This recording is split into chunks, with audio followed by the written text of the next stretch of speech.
क्या आपको पता है कि 22 मार्च को इंडियन रुपीस पहुंच गया 83.7 रुपीस पर dollar. Do you know that this is the lowest ever that Indian rupee has fallen against dollar. ये रहा इंडियन रुपी का पूरे पिछले साल का परफॉर्मेंस, पिछले 5 साल का परफॉर्मेंस और पिछले 10 साल का परफॉर्मेंस। बेसिकली ये ग्राफ आपको दिखा रहा है कि हाँ, हम अपने लोएस्ट पे हैं against the dollar right now. पर क्या आप भी सरप्राइज हुए?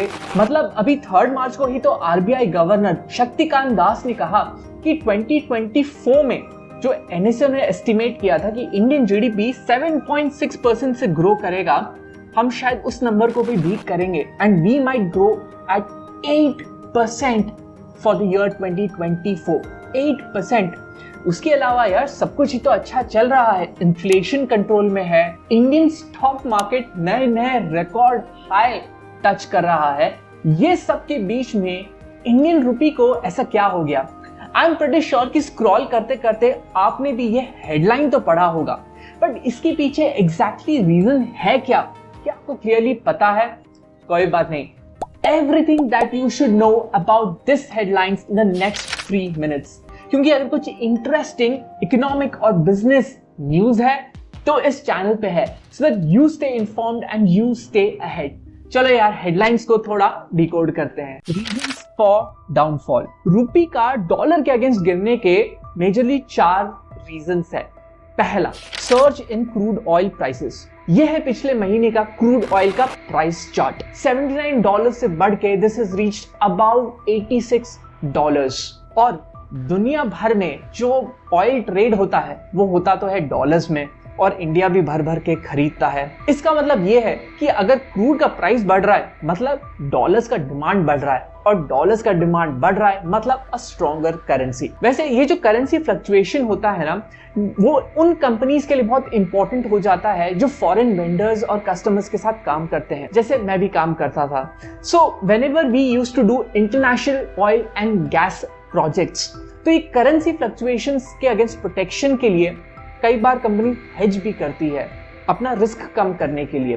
क्योंकि अब मान लीजिए कोई वेंडर का पेमेंट करना है, ठीक है, अब during the project life cycle रुपी वीक हो गया, तो जब हम पेमेंट करेंगे हमको तो महंगा लगने लगेगा, because we'll have to convert more rupees to get those dollars. So इसीलिए इस रिस्क को कम करने के लिए हेजिंग भी करते हैं companies, even at project level.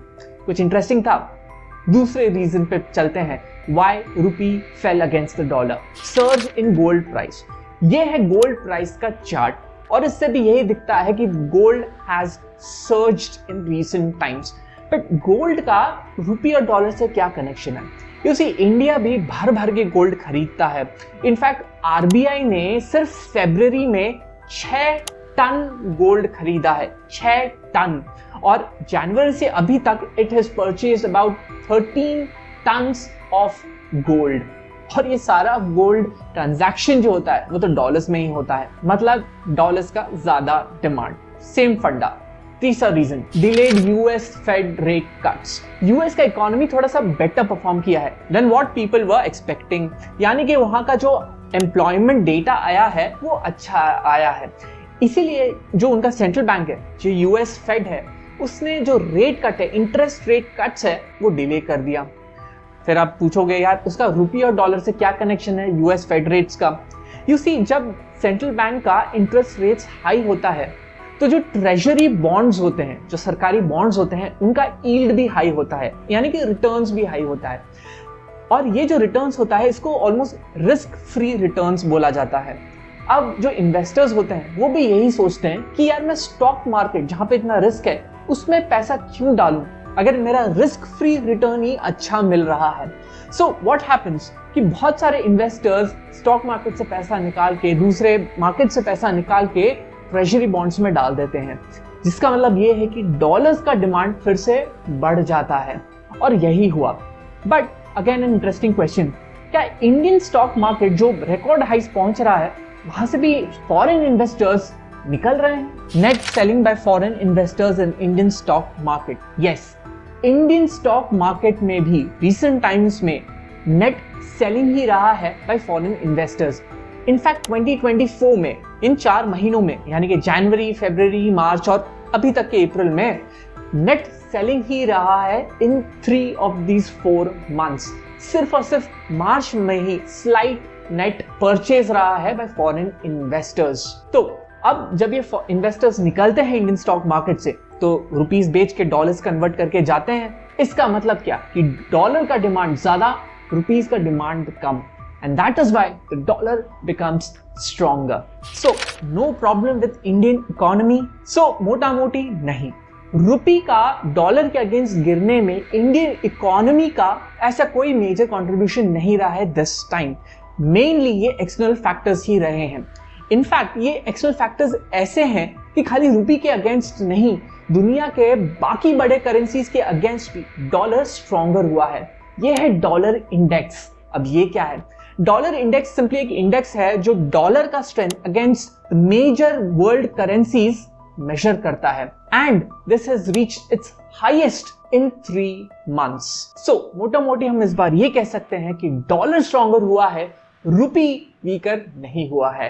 And that's my 3 minutes. यहां पे आपके लिए एक इंटरेस्टिंग इकोनॉमी पे क्वेश्चन है एंड बेस्ट आंसर को मैं दूंगा एक गिफ्ट। तो क्वेश्चन ये है कि what is more important, GDP growth या rising unemployment amongst educated youth? है ना इंटरेस्टिंग क्वेश्चन? तो शेयर करिए अपना ओपिनियन, बट पॉलिटिक्स को साइड रखना, स्टैटिस्टिक्स, नंबर्स और लॉजिकल रीजनिंग से आंसर देना, because that is how we can build an informed and a smarter community. और हाँ, गिफ्ट तो है ही। हाँ, जाने से पहले मेरा ये वीडियो एक और news decoded in a very short and crisp manner miss मत करना। सी यू लेटर।